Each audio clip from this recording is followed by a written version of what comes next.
What's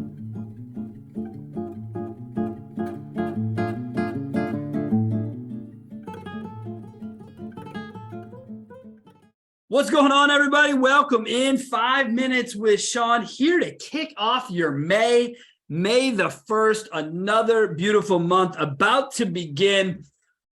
Because of modern technology, obviously this was not recorded today, but we're going live today, and it is a special day, the first day of the Digital Dealer Conference, and I'm joined by, I would call her the mastermind of all things the speaker session that I'm involved in Tampa, April Simmons. April, how are you?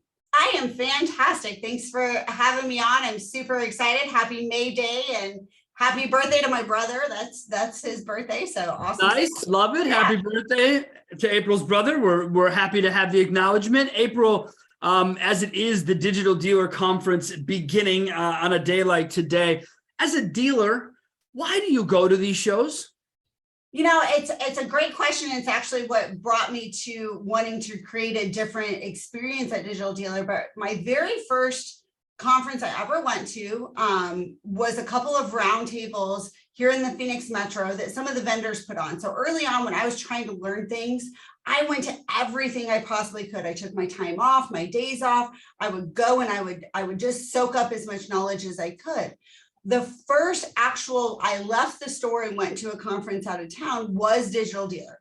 So I've always had a love for Digital Dealer. And before I went, I would literally go through the entire schedule, figure out what sessions I wanted to go to, take, massive amounts of notes, and then come back and ask more and more questions. One of the hard parts for me as I started to progress was that, and I go to more conferences now than I ever have, but part of it is because you accelerate as you start to find smarter people than you. So it's one thing to go sit into a classroom and to take notes, but when you take those notes back to the store and then you're trying to read your own stuff and then you're figuring it out on your own, you almost inevitably will hit walls that you're like, well, this didn't work like they said it should work. This didn't work at all. And so then as you start to meet people smarter than yourself, you tap those type of resources. You say, hey, Sean, hey, smart guy over there. I went to this session. I learned this. I went back to my room. I tried to make this work and it didn't work. Can you help me out? That's where the real magic happens. The real magic happens in the collaboration of learning and then putting into action and having people who can help you put it into action.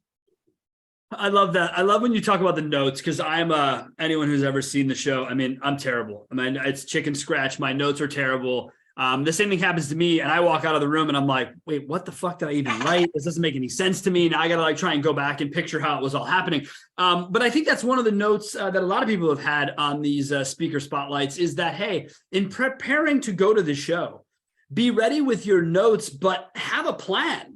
Know what you're after. When you first started going, April, did you have that sort of plan besides going through the roster? Were you I need to attack and look at vendor A in the exhibit hall, vendor B in the exhibit hall? Was that part of it? Was it just the sessions? How does that work for you?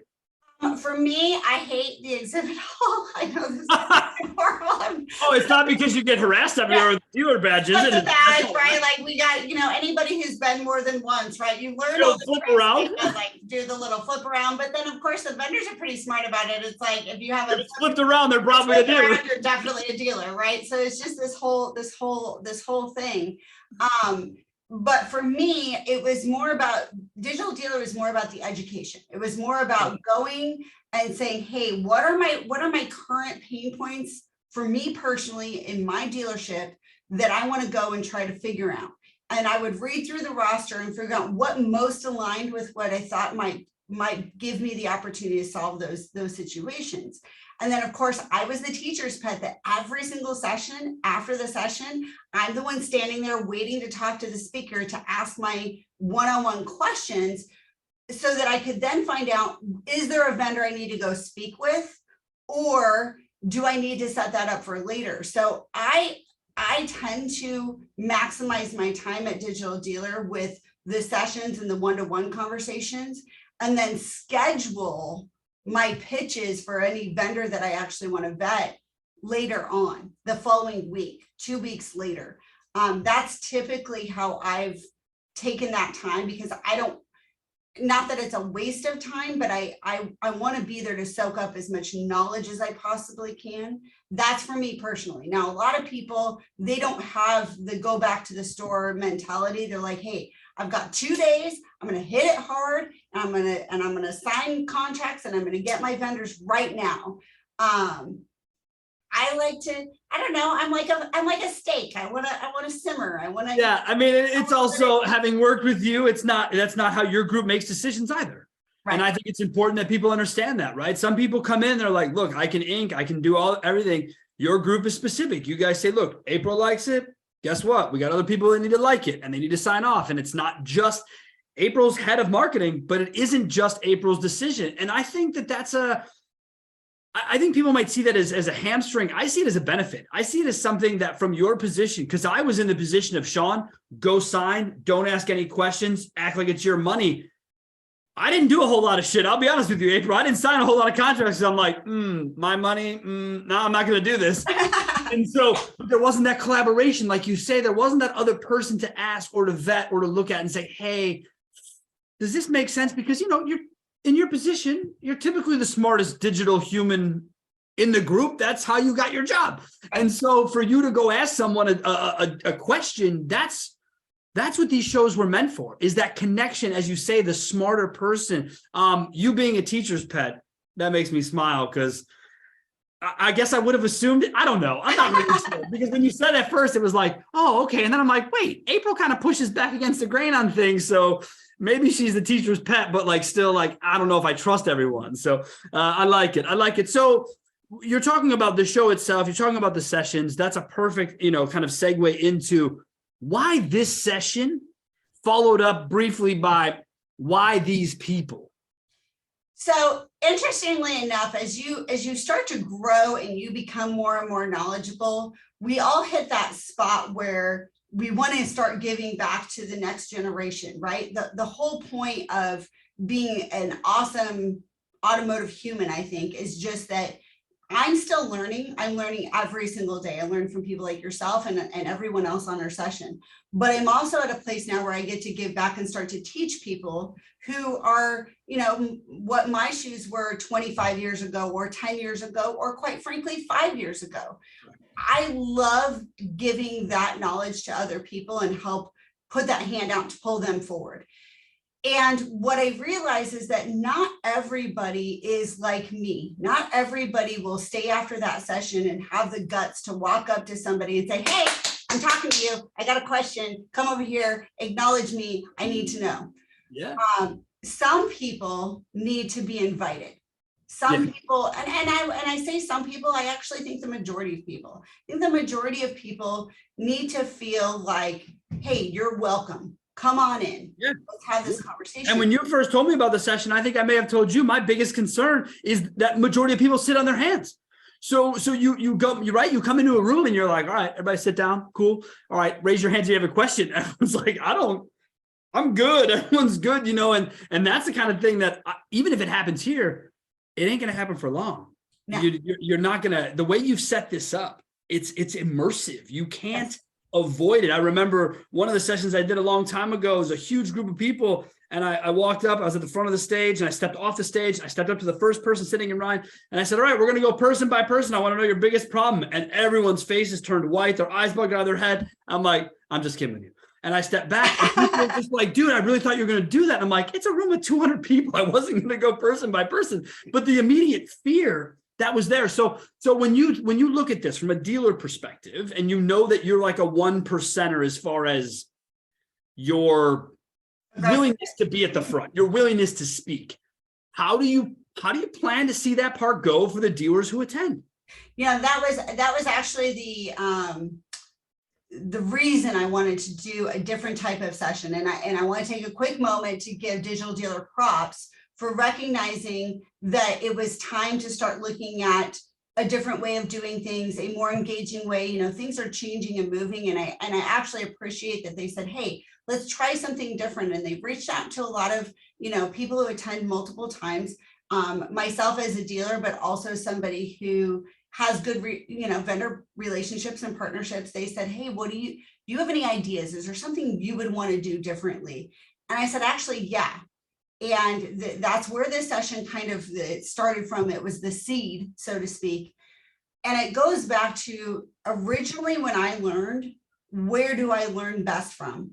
That small group setting of having a couple of smart people, but then also having dealers there as well. If I've got a dealer to my right and a dealer to my left, and then a super smart person sitting in front of me, there's no way we can't grow together. There's no way that a problem can't get solved.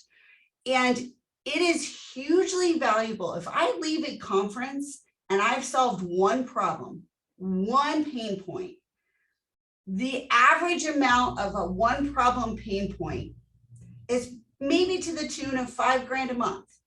We'll take $5,000 a month times 12 months. Now, if you're at a group or you have multiple stores, take that times that number. You start to realize that if I am able to solve one question, one problem, and that's a small problem, $5,000, that's a small, teeny, tiny problem. It is. But now you say to yourself, was it worth your time? Of course. And so if you can go and now solve 1, 2, 3, 4, 5 problems, why, you just lit this thing on fire. And that's where I have always grown in automotive, right? Because I'm a seeker of knowledge. I've done a lot of different jobs. I've been in finance, I've been retail desk, I've been in internet. But learning all of this is a slow process. If you can go into a conference and have one-on-one conversations with extremely smart humans, that process is accelerated hundreds of percentage points. Yeah, but to the same point, right? Don't try and fix all that ails you when you show up to these conferences. No, you can yeah, pick your. I love the one win. Yeah, win. It don't take much to get a couple of wins stacked together. And typically, when you unravel that one win, with it, you start to see that there are other easier wins behind it. You just have to get that one out of the way. So yeah, as my advice to people is come in with a plan, but make that plan finite and specific. Bingo. Don't come in and be like, yeah, I got 13 problems. I'm going to fix them all here. Like, no, that's going to sound right? It's too overwhelming. Yeah, you don't want to do that. I also love about how you talk about the giving back, right? It's the conversation I had with the Alpha Dog when I was on his show and the Norwood University stuff. Man, I would love to be involved in things like that because that's the next generation. My whole goal, and Dave Foy and I have always said this together, is I want to leave the industry better than I found it. And that is going to forever be the mission statement, the goal of life. Yours is the same. So then why should dealers attend this session? You know, in 2 days time from now at 10 a.m. on the 3rd, why should they be there? So I love the time slot they actually gave it as well, because Monday they're having some mastermind sessions for the dealers. It's a different setup, right? So yes, we're day 3, but it's not a half day like it has been in the past. So day 1 is all about the OEMs and the dealers. Day 2 is session it up, go talk to the expo hall, go talk to the vendors, do all of those things.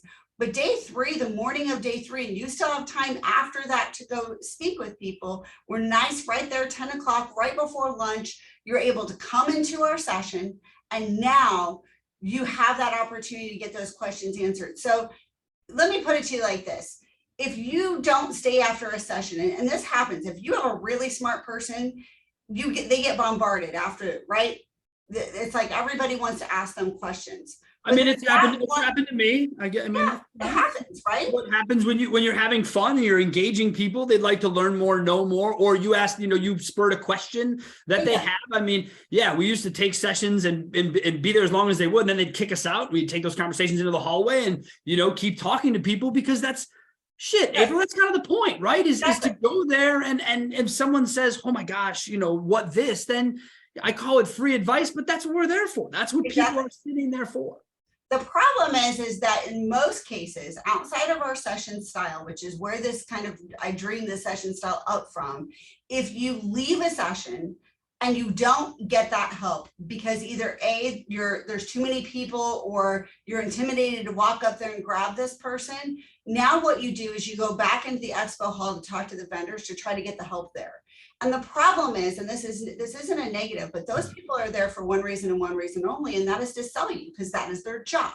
So booze ain't cheap, people. I don't know. Again, I don't know what you thought those people were coming there to do. They're going to give away the free this, the free that, but ultimately, right, they're to sell. And so that's fair. Exactly. So when you have a problem, they're going to try to fit their product to your problem, right? Nothing against that. Absolutely zero against salesmanship. It might be exactly what it's supposed to be, but ultimately, when you feel like you're being sold, it's a different experience, right? Our session is designed to say, let's have free conversation that isn't tied to selling of products, where you have all of the smartest people I know there to help one-on-one you actually solve that issue, and then give you maybe the 2 or 3 vendors you should go talk to. Or maybe, hey, let's look at who you're currently using. Maybe you just need to tweak something. Maybe you just need to know what to say to that vendor. Because Sean, you and I have had this conversation many times. A lot of times you're talking to the janitor of the company when you're trying to get a problem solved, right? Like, I'm just going to call it out. You are. So they tell you, oh, well, we can't do that. And you're like, well, wait a minute. Yes, you can. You're just not talking to the right person. So maybe solving problems is really just knowing what question to ask and who to talk to get it solved, right? So that's the janitor can't fix all the problems. Right. I'm sorry. I know that sounds horrible. That's what I accounted to. No, I started thinking about it.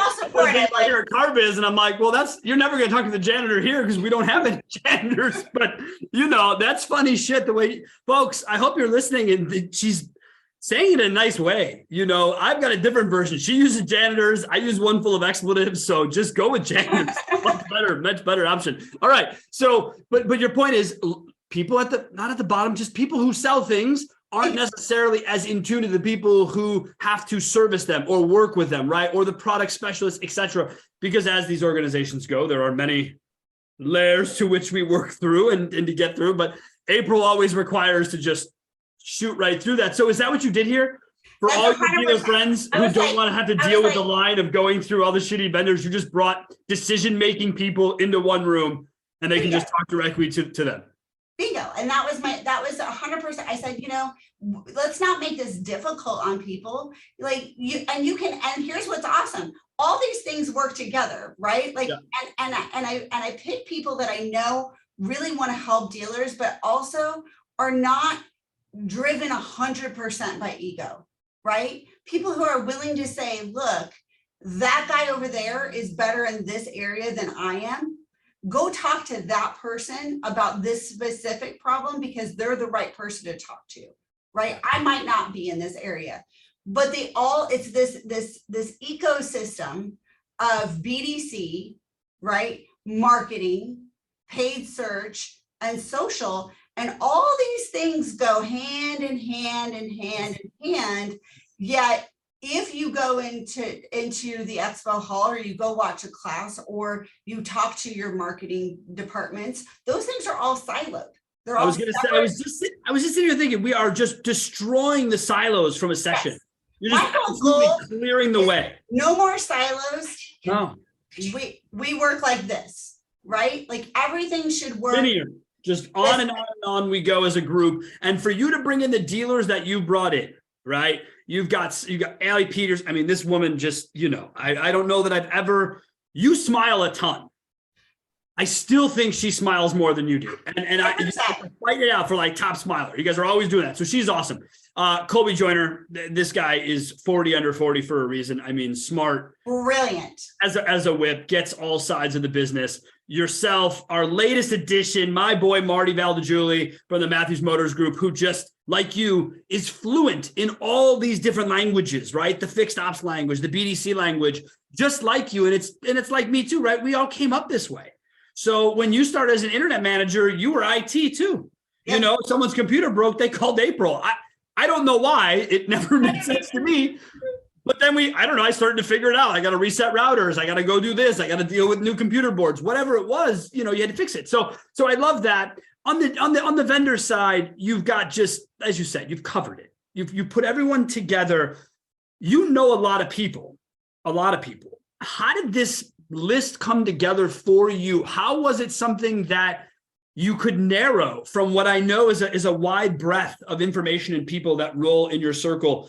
Business-wise, you and I have talked about business much different than our personal circles, but the business circle is wide and far. How'd you do it?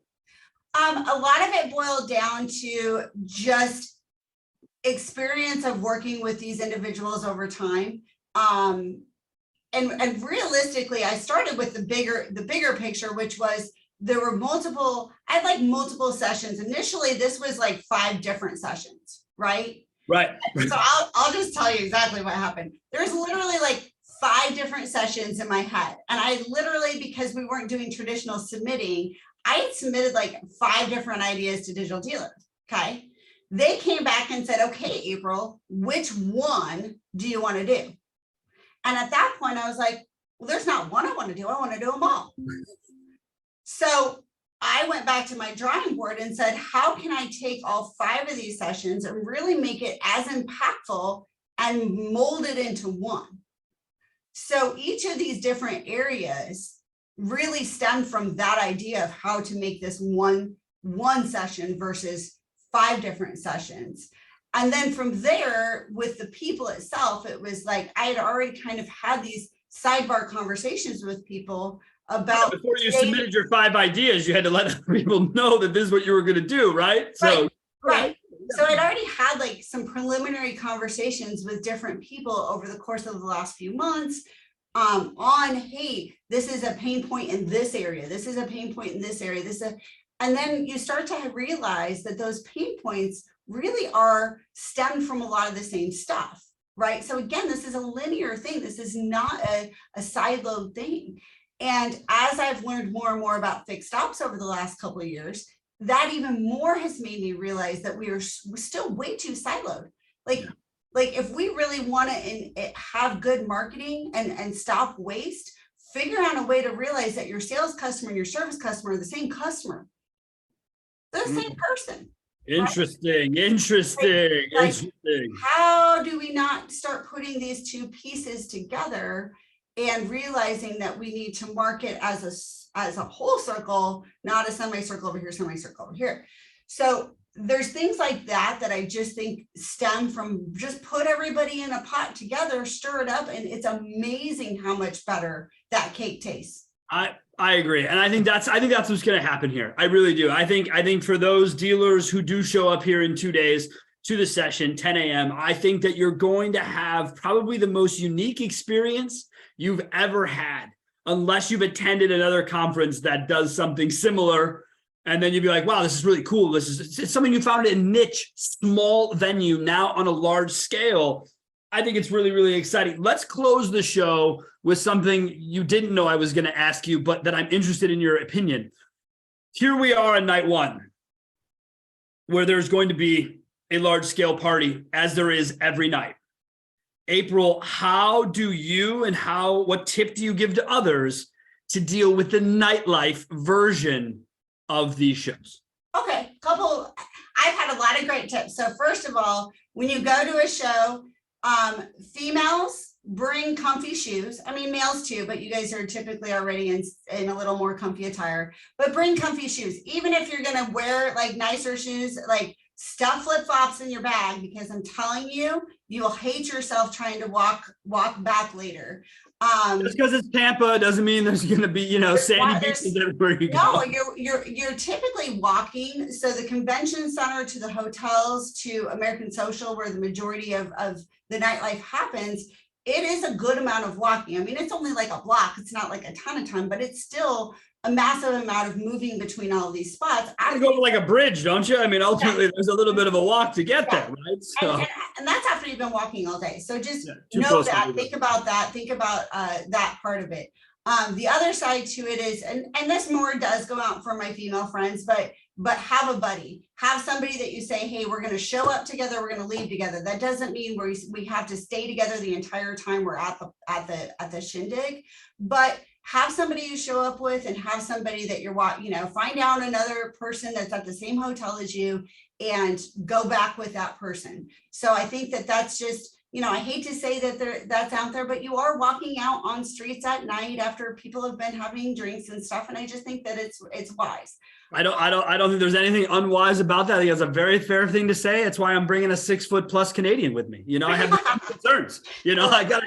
I want to have the same. I want to feel good at night too, because I get worried. That's why. I mean, again, I haven't been out in a public event in almost 5 years. So I'm nervous. I've been doing the Pilates, so I got you, Sean. I know you're ready. You've got me protected. I appreciate that about you. I do. So the other big one. This goes for everybody. This one, I got this tip from Melanie Borden a couple years ago. Liquid IV.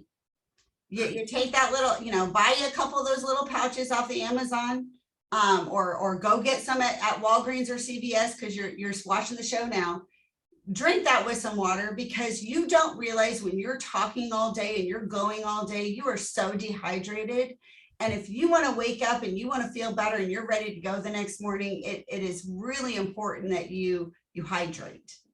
All right. Hydration, folks. You heard it here. You're already at the show as you see this. If you're there, if you're not, you're missing out on a good time, I think. I think it's going to be a wonderful time. April, thank you so much for not only putting this together and forcing me out of my basement and my office. Thank you for doing it for the dealers and for the future generations. I think that if everyone attends, as I think they will, I think everyone's going to get a lot out of it. So thank you again so much. Have yourself a wonderful rest of the show. And again, everyone, May the 3rd, 10 a.m., the biggest session, I think, going on at the conference. And it's the biggest one, at least online. So make sure you're there to check it out. April, thanks a lot. Thank you, Sean. I'm so excited. It's going to be awesome. All right, everyone, thank you so much. Enjoy next week on the show. We're getting back to my fun segment, Training with Trey. My boy Trey Hudson will be on the show. Have yourselves a great week. We'll see you then next week.